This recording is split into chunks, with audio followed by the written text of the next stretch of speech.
مين فينا بيخاف انه يكون شايل مسؤولية؟ طب هو يعني ايه مسؤولية اصلا؟ تعالوا نشوف صحابنا قالوا ايه بعدين نرجع نكمل كلامنا.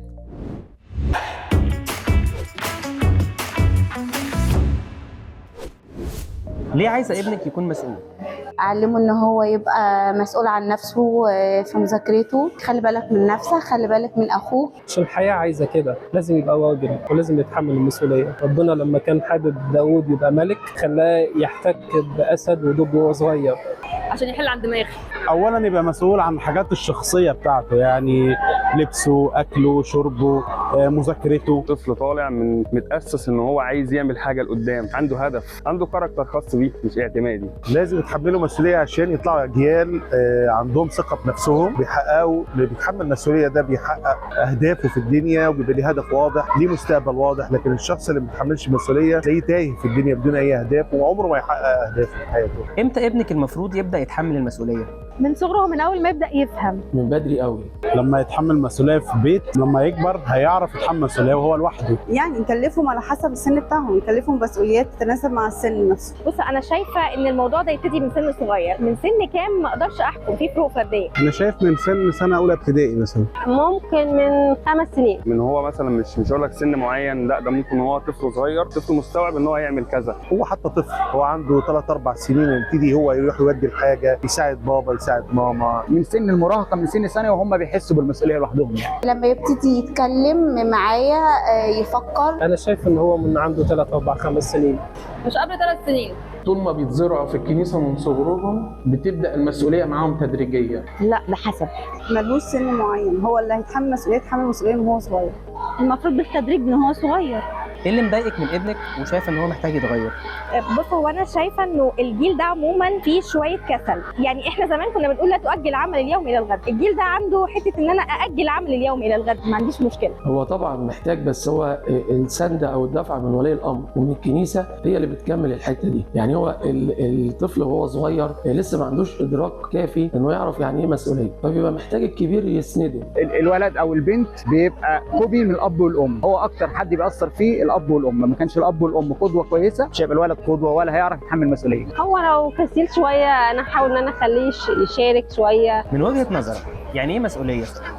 ان انت ليك حاجه تحاول تنميها. مسؤوليه انك تحافظ على الحاجه، تبقى المسؤوليه دي تبقى حاجه ليك انت. الدنيا دوار. يعني اكون مهتمه بحاجه، يعني حاجه انا اللي اهتم بيها وكده. يعني انا ابقى مسؤوله عن اي حاجه، عن مثلا مذاكرتي ابقى مسؤوله عنها، ولو عندي امتحان اذاكر وابقى كويسه في اي حاجه. يعني نشيل حاجه هم حد او حاجه زي كده. مسؤوليه ان انت تبقى في حاجه انت لازم تعملها ما ينفعش تاثر فيها. اشيل مسؤوليه مثلا عليا مذاكره كتير، اقعد اذاكر شويه، ومثلا اشيل مسؤوليه اخواتي وبابا يكونوا مسافرين، حاجه شبه كده. يعني مذاكره او يعني رساله حاجه بقدمها. مسؤوليه حاجه لازم اعملها على اتم وجه. حد مديني حاجه لازم انا اكون مسؤول عليها ومحدش ياخدها مني كده. يعني اهتم بحاجه. انك تبقى مسؤول عن مجموعه انت مطالب منك ان انت تحميهم، تساعدهم في اي حاجه انت عايزها. حاجه المفروض اعملها وبس، يعني احيانا ما اعملهاش. هي حاجه عليا ممكن تكون حد طالبها مني، او حاجه انا شايفاها هي المفروض انا اعملها. هي حاجه عليا المفروض تتنفذ، يعني تتنفذ. طب يعني ايه شخص مسؤول؟ لا مش عارف. شخص مسؤول يعني لازم يبقى مسؤول عن نفسه عن كل حياته. يعني الراجل ده بيهتم بالحاجه اللي هو مسؤول فيها. شخص مسؤول يعني ده بنعتمد عليه في حاجات او كده، وبيبقى قديها بقى ومش قديها على حسب بقى. انا لما ابقى مسؤول عن شخص يعني كلهم، يعني مثلا لو مسؤول عن 5 اشخاص يبقى ال5 اشخاص هم يعني انا مسؤول منهم. عنده حاجه هيخلصها يعني هيخلصها. ان انا اكون مسؤول عن الحاجه اللي معايا. ليه شايف انك لازم تكون مسؤول؟ عشان تبقى حاجه حلوه في الحياه.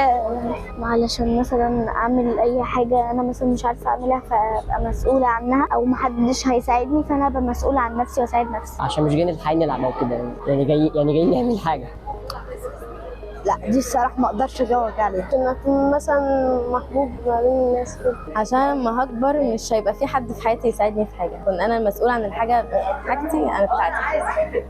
مش عارفه. مش عارفه ارد.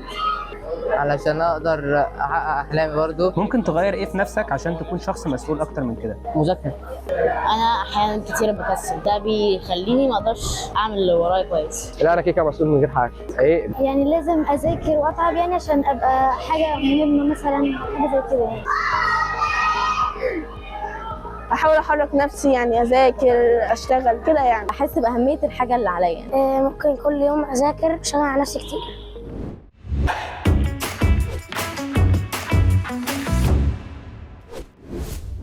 تعرفوا موسى لما قرر انه يتحمل مسؤولية خروج الشعب اتشكل وتحول من انه شخص بيخاف يتكلم قدام حد لشخص بيقدر يقود شعب ويتكلم قدام ملك كمان. طبعا يجي لي واحد ويقول لي ايوه بس انا صغير على الكلام ده، هقول لك لا يا حبيبي، لا يا بابا، انت ايوه صغير بس برضو عندك مسؤوليات على قدك، زي انك توضب اوضتك دي مسؤولية، زي انك تخلص المذاكرة اللي وراك دي كمان مسؤولية. الكتاب المقدس كمان بيقول لنا ان مسؤوليتنا اننا نعامل باقي الناس بشكل كويس، زي قصة السامري الصالح في لوقا 9. مسؤوليتنا كمان اننا ناخد بالنا من اهلنا، مكتوب في تيموثاوس الاولى اصحاح 5 عدد 8: وان كان احد لا يعتني بخاصته ولا سيما اهل بيته فقد انكر الايمان وهو شر من غير المؤمن. كل دي مسؤوليات عليك حتى لو انت صغير. يعني انا عايزه اقول لك ايه بقى من الاخر، لازم تعود نفسك من دلوقتي على تحمل المسؤوليات حتى لو هي كانت مسؤوليات صغيره، عشان لما تكبر تبقى بجد شخص مسؤول. وصلت؟ بالسلامه.